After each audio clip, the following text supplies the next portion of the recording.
آپ صلی اللہ علیہ وسلم کی آمد سے پہلے دنیا میں جو آخری ڈیوائن ریلیجن تھا وہ عیسائیت تھی.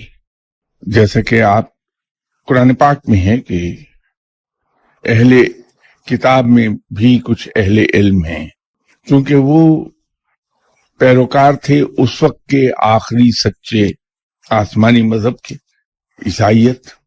تو وہ بائبل ہی سے گائیڈنس لیتے تھے، جن میں ایک سینٹ پیٹر بھی تھے اور بہت سے ان کے صحابہ تھے حضرت عیسیٰ علیہ السلام کے.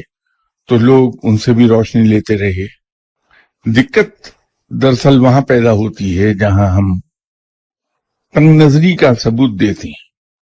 ہمارے ذہن میں ایک بات جم بیٹھی ہے کہ سوائے مسلمانوں کے دنیا میں کوئی نہیں، جبکہ حقیقت یہ ہے کہ ہم سب کو اچھی طرح سے معلوم ہے کہ ہمارے ایمان کا حصہ ہے ایک بات، وہ یہ کہ ہم یہ اقرار کرتے ہیں اللہ کے حضور کہ ہم ایمان لائے آپ صلی اللہ علیہ وسلم کے سچے پیغمبر ہونے پر، ہم ایمان لائے قرآن پاک پر، اور ساتھ ہی ہم یہ کہتے ہیں کہ اور ہم ایمان لائے ان تمام پیغمبروں پر جو آپ صلی اللہ علیہ وسلم سے پہلے تشریف لائے، اور ان تمام اس آسمانی کتابوں پر جو قرآن پاک سے پہلے نازل ہوئی.